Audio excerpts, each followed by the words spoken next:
আসসালামু আলাইকুম রহমতুল্লাহি ওবারাকাতু। হাঁটুর উপর কাপড় উঠে গেলে বা হাঁটু থেকে কাপড় সরে গেলে উজু ভঙ্গ হয়ে যাবে কিনা এ নিয়ে নারী এবং পুরুষের মধ্যে বিশেষ একটি জানার বিষয় রয়েছে। এখানে প্রথম কথা হলো, এই ভুল মাসালাটা কোথাও কোথাও প্রচলিত রয়েছে সাধারণ মানুষের ভিতরে। এখানে আসল কথা হচ্ছে, হাঁটু ডেকে রাখা এটি হচ্ছে সতরের অন্তর্ভুক্ত, এতে কোনো সন্দেহ নেই। তা ডেকে রাখা জরুরি। এদিকে খেয়াল রাখতে হবে গোসল করার সময় বা উজু করার সময়, অথবা রাত্রে শোয়ার সময়, অথবা প্রস্রাব করার সময়, অথবা মাছ মারার সময়, অথবা আপনার চলাচলের ক্ষেত্রে যে কোনো অবস্থায় বা যে কোনো ধরনের কাজকর্মের মধ্যে আমরা থাকি না কেন, এই সতর্কগুলি সবসময় ডেকে রাখতে হবে। এটি যদি না রাখা হয়, যদি কোনো রকমভাবে হাঁটু থেকে যদি কাপড় সরে যায় বা উপরে উঠে যায়, তাহলে কবিরা গুনাহ অন্তর্ভুক্ত হবে, এটা কবিরা গুনাহ হবে। তবে উজু ভাঙ্গার সাথে হাঁটুর উপর কাপড় চলে গেলে তার কোনো সম্পৃক্ততা নেই, দুটোটার বিষয় আলাদা। উজু ভাঙ্গা তো ভালো কথা, তবে যদি কোনো ব্যক্তি যদি হাঁটু উপরে কাপড় চলে যায় তাহলে কবিরা গুনাহ হয়ে যাবে।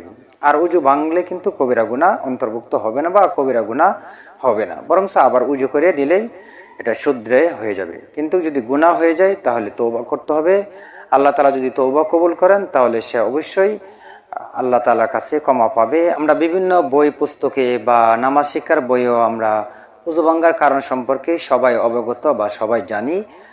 উযু ভাঙ্গার কারণের মধ্যে যে পায়খানা বা প্রস্রাবের রাস্তা দিয়ে কোনো কিছু বের হওয়া, মুখ ভরিয়া বমি করা, শরীরের ক্ষত স্থান হইতে রক্ত বা পুষ পানি বের হয়ে গড়ায় পড়া, তুতু সমান রক্তের বাঘ সমান বা বেশি হওয়া, চিত বা কাইতে হেলান দিয়ে গুম হওয়া, পাগল বা মাতাল অচেতন হওয়া, নামাজে উচ্চস্বরে হাসা, এই জাতীয় যে 7টি কারণ রয়েছে, এই 7টি কারণের ভেতরে যদি কোনো একটি কারণ যদি ছুটে যায় বা ভঙ্গ হয়ে যায় তাহলে উযু ভঙ্গ হয়ে যাবে, এতে কোনো সন্দেহ নেই।